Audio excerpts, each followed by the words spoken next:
Why do our lives seem to repeat in painful cycles? Why do we keep attracting the same kind of relationships, failures, or emotional patterns, even when we try to change? Could the real answer lie not in the world, but in how deeply we understand ourselves?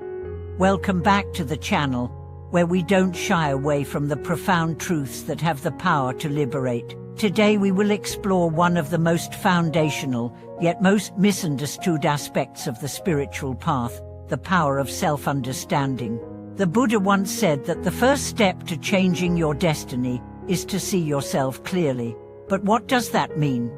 And more importantly, how do we actually do it? Most people think they know themselves. I'm a kind person. I'm ambitious. I'm not very spiritual. But these labels, these surface descriptions, are often masks. They're narratives we've built over time. Constructed identities shaped by our culture, our traumas, our defenses, and our attachments. Beneath all of that is something sacred and real. But to reach it, we must dig. And that's what this journey is about. Self-understanding is not self-analysis. It's not about personality quizzes, zodiac signs, or psychological theories. It's about radical presence, radical honesty, and radical compassion. Because only when we see clearly can we choose wisely. Let's begin by asking a simple question. Who are you when no one is watching? When you are alone in silence without your phone, your title, your plans, what remains? Most people are afraid to face that stillness. Because it reveals everything. It reveals your fears, your longing, your confusion, and your truth. The Buddha encouraged self-inquiry, not to punish us, but to free us. He said, with the arising of self-view, suffering arises. With the cessation of self-view, suffering ceases.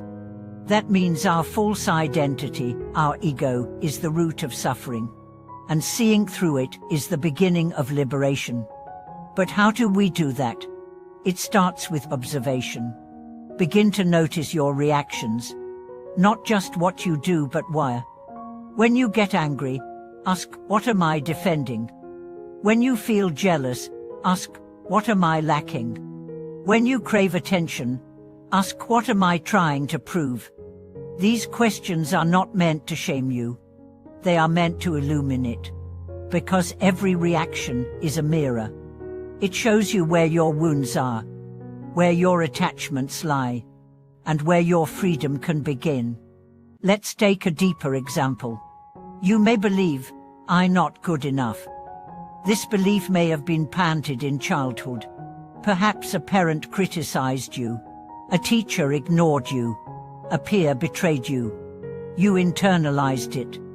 And now, as an adult, you chase success not for joy, but to disprove that belief. Or you sabotage relationships because deep down, you don't feel worthy of love. This is karma in action. Not some cosmic punishment, but the repetition of unconscious patterns. So what breaks the cycle? Not denial, not blame, but awareness. The moment you see the belief clearly, lovingly, you are no longer fully bound by it.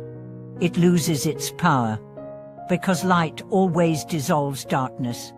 That's why meditation is such a powerful tool. Not because it makes you calm, but because it makes you clear. When you sit in silence, your masks begin to fall. Your roles dissolve. And you meet the raw essence of your being. At first, it's uncomfortable. You may see pain. You may see emptiness. But stay. Stay long enough, and something miraculous happens. You begin to see your true face. Not the face you show the world, but the face of awareness. The face of timeless presence. That is who you really are. And that is the starting point for real transformation. Because from there, your choices are no longer reactions. They are responses.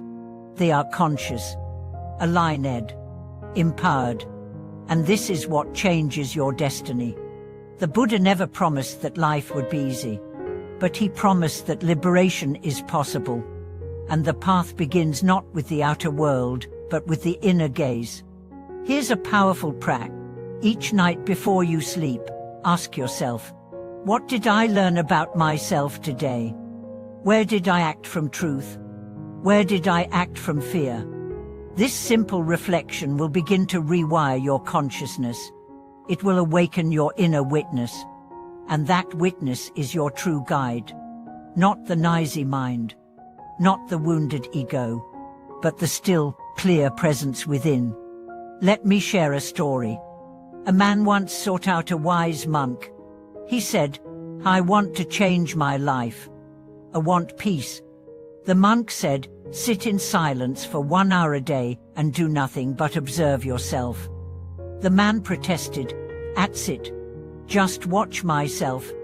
The monk nodded. So he did. At first, the man saw chaos, restless thoughts, old pain, judgment. But slowly, he began to see patterns. And then he began to see space, moments of stillness, moments of clarity. He began to respond instead of react. He began to speak with intention. He began to choose peace. Months later, he returned to the monk and said, my life has changed, but I did nothing. The monk smiled. You saw yourself. That is everything. This is the essence of Dharma, not to become someone else, but to remember who you already are. You are not your name, not your story, not your wounds. You are awareness itself, timeless, boundless, radiant. But to live from that truth, you must first see where you are not living from it. That's the paradox. You must see your illusions to wake from them. You must feel your suffering to move through it. And you must meet your false self to return to your real one. So begin now. Sit with yourself. Ask the hard questions. Love the broken parts. And slowly, truth will rise. Not as an idea, but as a lived reality. This is the path. This is the power. And this is the promise. That by seeing clearly, you can choose wisely. And by choosing wisely, you can live freely. Thank you for walking this journey with us today. What have you discovered about yourself recently?